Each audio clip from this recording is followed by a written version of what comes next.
This aircraft was based over at Duxford with the Imperial War Museum, and they had it on display there, but then it fell out of line with what they were doing or trying to achieve, and it ended up going into the back of the airfield and ended up like this. So they heard about it here, organised a couple of lorries to pick it up and bring it down here, which was a problem on its own because the lorry company didn't have the right licences. They got stopped by the police and everything was impounded. And it's got Cornwall. Yeah. So it came down here, and this guy here, David Jackson, he's the one that's been doing, or was doing all the work on here and on the Shackleton over there, putting them back together. And you know, we got to this stage here. So as you can see here, these are two of the seats. There would have been a table in those ruts in the floor there. We've left it out so we can get through. That's where they would have done the work. So we come through here.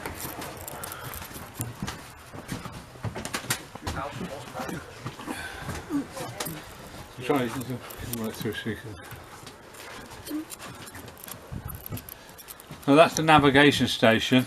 You can see the maps there and all the globes. This lamp here, there's a red lens that goes with it so they can shine it out. And that particular lamp, a gentleman turned up here last year and he said, I found this in my loft, has it got anything to do with you guys?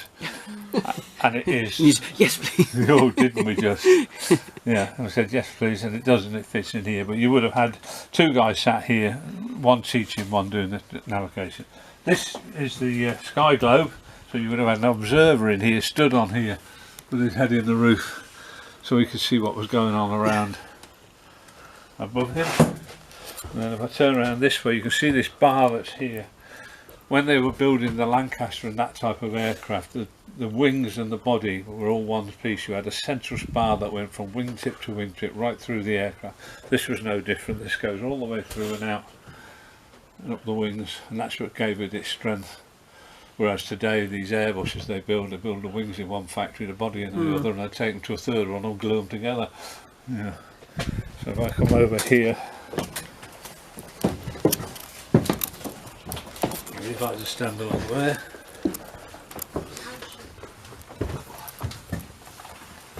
So this is hydraulics, so any hydraulics that was in the aircraft, this is where you topped it up, you put it in there and you hand pumped it to get it round. If you could just stand back a bit.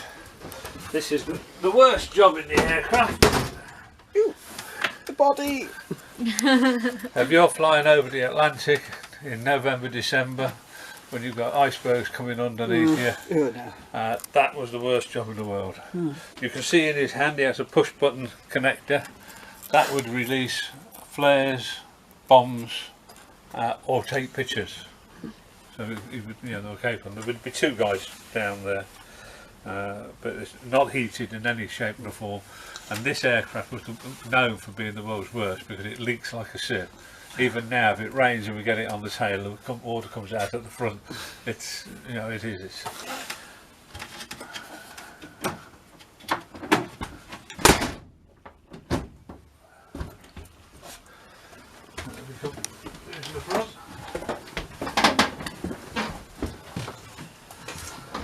so this was the radio. Whoops, I've just gone down in the nose. This is the radio station here, so the radio operator would work here. You know what this is? Morse code. Morse code. Dip, dab, dab, dab. Yeah, that's right. And there's another one on there. If you want to go and sit in there, you're quite welcome to. Want to go in there? There you go.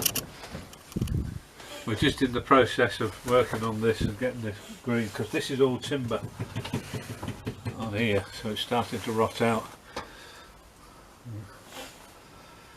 Fastest way out of the aircraft? Parachute exit. No, too early for the ejector seats. This didn't have any. No, this didn't have any.